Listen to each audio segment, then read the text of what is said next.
Southern China, late spring, the 5th lunar month, the air is thick, the canals are still, and somewhere in the standing water, between the houses, something is hatching. No hospitals, no pesticides, no understanding of what a germ even is. Just 10,000 people packed along narrow waterways, and a seasonal clock ticking toward the deadliest weeks of the year. Every summer, the same villages faced the same threat. And every summer, they survived it. Their method looked like a party. It was a precision decontamination system, coordinated across an entire village, timed to the exact week the threat peaked, and it cost them nothing but effort. Most people know dragon boat racing as a sport, a colorful festival, a tribute to a drowned poet. That story is real, but it's not the whole story. What was actually happening in those narrow canals was a masterclass in zero-cost public health engineering, one that modern cities spend millions trying to replicate with electricity and chemicals. Here's how it worked. To understand why the boats mattered, you first have to understand what they were racing against. In ancient Chinese cosmology, the 5th lunar month had a name, the poison month. Some called it the evil month. Others called it the death month. That sounds dramatic, but it wasn't mythology. It was pattern recognition built over centuries of watching people die. Here's what actually happens in late May and early June across the river basins of southern China. The summer solstice arrives. Solar radiation hits its annual peak. Temperatures climb. Then the monsoon rains come and they flood the low-lying canal networks that run between the houses in dense water villages. When the rains slow, the water stops moving. It pools in the narrow channels. It sits in the side coves and dead-end inlets between homes. And under that intense summer heat, it starts to change. The top layer of water absorbs the heat and forms a warm, oxygen-depleted barrier. Beneath it, decomposing organic matter, leaves, waste, dead animals, consumes whatever oxygen remains. The bottom of the canal goes anaerobic. The bacteria that thrive without oxygen start producing ammonia and hydrogen sulfide. The water turns green. It starts to smell. And in that warm, still, oxygen-starved surface film, mosquitoes find exactly what they need. The species is Anopheles sinensis, the malaria vector. The female lands on the calm surface, lays her eggs, and within days, the larvae hatch. They hang just below the surface film, breathing through tiny tubes called caudal siphons that breach the water's surface tension to reach atmospheric oxygen. Undisturbed water means undisturbed larvae. Undisturbed larvae means a population explosion. And a population explosion in a dense village with no screens, no nets, and no medicine means a malaria outbreak that could kill a third of the community before the summer ended. The ancient builders categorized this seasonal spike in disease as zhangqi, a toxic, stagnant miasma generated by heat and still water. While they lacked modern germ theory, their empirical pattern recognition pinned the threat directly to stagnant aquatic environments. The question was how to stop it without any of the tools we take for granted today. The answer was already in the water. Picture the canal, 6 meters wide, curved, lined on both sides with wooden homes built close enough to touch. The water is still. The surface is intact. Now put a dragon boat in it. A traditional dragon boat is up to 25 meters long, narrow, low in the water. It carries 50 paddlers, a drummer at the center, setting the stroke rate, and a steersman at the rear. When that vessel moves through a 6-meter canal at race pace, it barely fits. And that's exactly the point. The moment those 50 paddles hit the water simultaneously, something happens that has nothing to do with sport. Each paddle enters the water at an angle and drives downward and backward. 50 paddles doing this at once at high frequency shatter the surface film, the calm, intact layer that mosquito larvae depend on to breathe is gone. Larvae that can't reach the surface drown. Eggs that need a stable surface to hatch never do. But the paddles don't just break the surface. They force water movement in 3 dimensions. The downward stroke pushes warm, oxygen-rich surface water toward the hypoxic canal bed. That forces the cold, stagnant, toxic bottom water upward. The water column gets mixed. The thermal stratification that was protecting the anaerobic zone breaks apart. As the water churns, the spray increases the contact area between water and air. Dissolved carbon dioxide escapes, ammonia off-gases, hydrogen sulfide releases, and fresh atmospheric oxygen absorbs into the water. This is mechanical aeration. It's the same process that modern aquaculture operations use paddle wheel aerators to achieve. The same physics, the same outcome, just powered by electricity instead of muscle. Modern paddle wheel aerators are rated by something called standard aeration efficiency. How many kilograms of oxygen they transfer per kilowatt hour of electricity consumed. Ancient villages achieved comparable aeration outputs. Their kilowatt-hour cost was 0. The fuel was rice. The motor was the crew. And there's one more effect that's easy to miss. A 25-meter boat moving through a 6-meter canal acts like a piston. It doesn't just aerate the water it passes through. It forces horizontal water flow into the stagnant side coves and dead-end inlets along the shoreline, the exact pockets where larvae cluster in the highest densities. The boat pushes the problem out of its hiding places. One boat does this once. That's useful. 10 boats doing it repeatedly across the entire canal network on the same day every year, right before the threat window peaks. That's a system. In May 2026, environmental officials in Colorado were dealing with severe algae blooms and eutrophication at a modern dragon boat venue. The water was oxygen deficient. It smelled. The municipal standard for suitable rowing water requires dissolved oxygen above 5 milligrams per liter. They were struggling to meet it. With modern infrastructure, monitoring equipment, and a budget, ancient villages met it with paddles and a drum. The boats handled the canals, but the canals weren't the only threat. Every home in the village was its own exposure point. Mosquitoes don't stay in the water. They fly. They enter through doorways, settle in dark corners, breed in any standing water they can find indoors. The canal protocol cleaned the public waterways. The household protocol sealed the perimeter.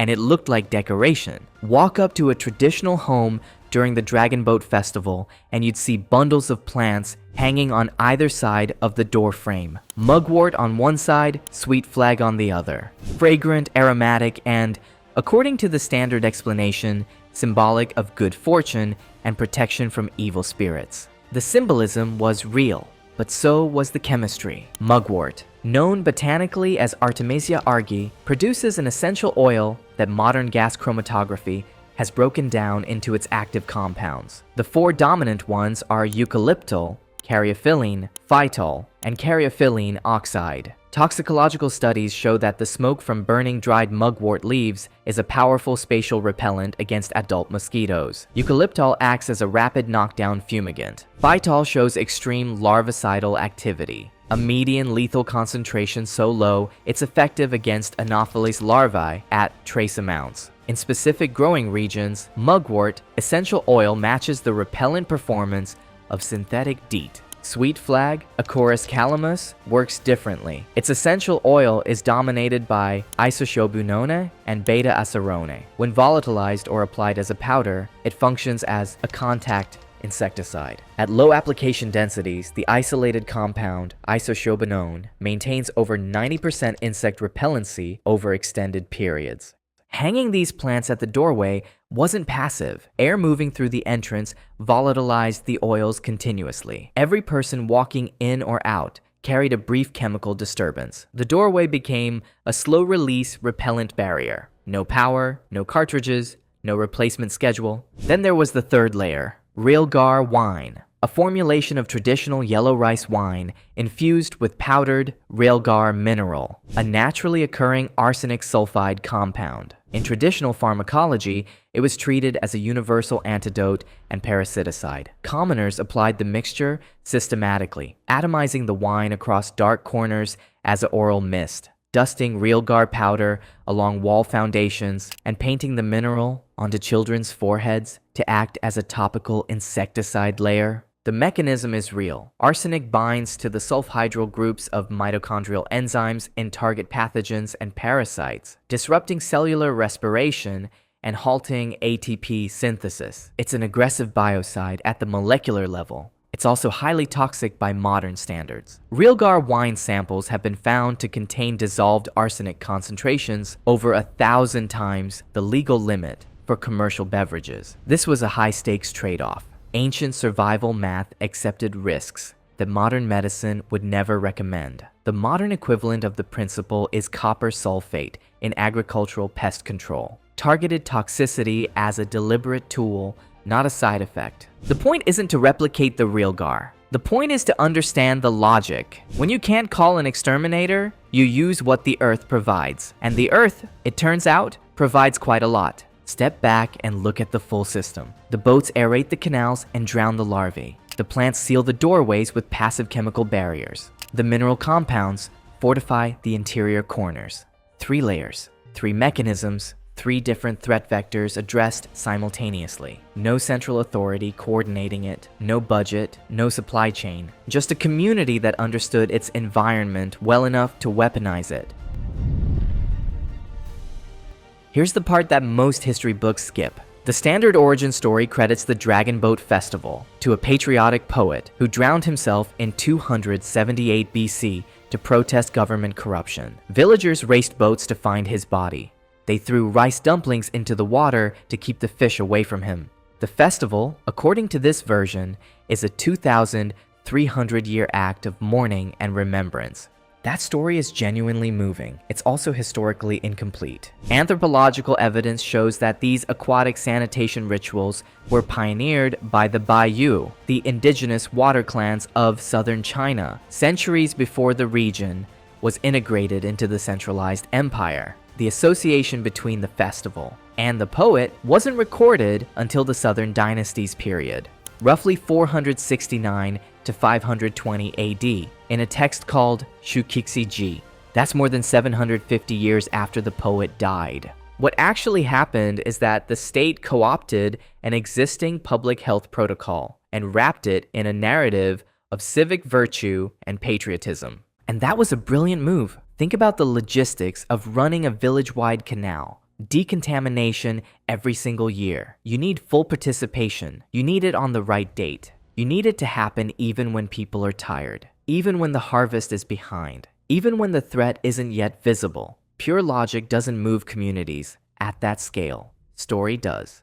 Telling 10,000 villagers you must aerate the canal or you'll die of malaria gets you partial compliance. Telling them the dragon awakens, we honor the martyr, and the village that races hardest earns the blessing gets you full mobilization, including the people who don't understand the mechanism and never will. This is social engineering at its most sophisticated. Encode the survival behavior into the identity of the community. And it survives every dynasty change, every famine, every generation that forgets the original reason. The festival is a 2,000-year selection filter. Practices that didn't help faded. Practices that worked survived, not because people understood why, but because the villages that followed them were still standing. That's how durable knowledge actually transmits, through rituals that stick.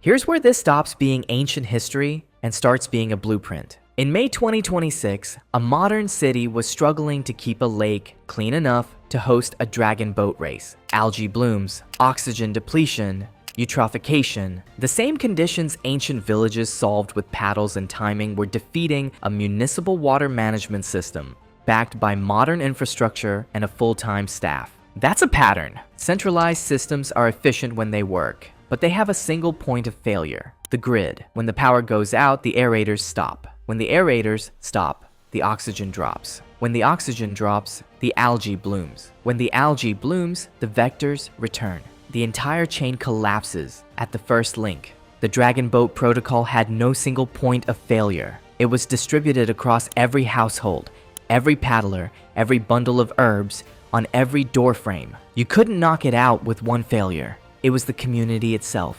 4 principles worth extracting. Movement beats treatment. Any standing water on your property, a pond, a cistern, a rain barrel, a decorative feature, is a potential vector. Breeding ground if it stays still. You don't need chemicals to address that. You need movement. A simple paddle wheel, a fountain pump, even a manual disturbance on a regular schedule breaks the surface film and disrupts the conditions larvae need. The physics works whether you're in a village canal in 200 BC or a backyard in 2026. Passive barriers outperform active responses. Mugwort and sweet flag at the doorway didn't require anyone to remember to spray, restock, or reapply. They worked continuously, automatically, through basic volatilization chemistry. The modern equivalent is designing your environment so that protection is built in, not something you have to remember to do. Aromatic pest repellent plants at entry points, natural oils in problem areas, physical barriers before chemical ones.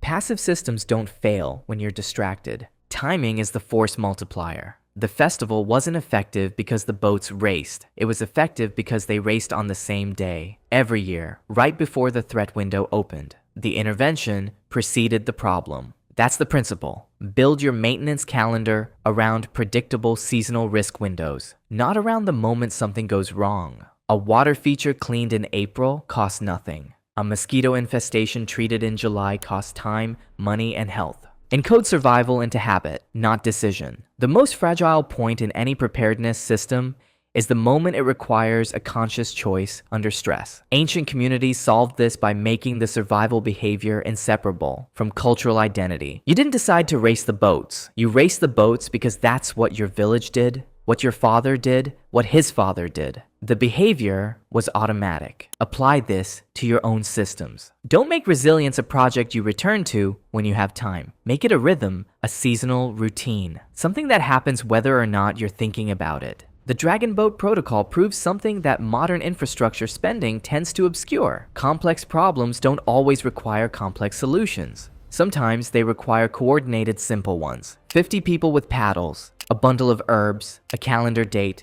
physics doing what physics always does. That combination kept villages alive for 2,000 years. For 2,000 years, an entire civilization solved its deadliest seasonal threat with paddles, plants, and timing. No invoices, no electricity, no specialists, just bodies in motion, knowledge encoded in story, and a community that understood its environment well enough to turn a celebration into a survival system. The best engineering rarely announces itself as engineering. It hides inside what looks like tradition, what looks like superstition, what looks like a race. And when modern systems fail, and they do, the old systems are still there, working exactly the way they always have.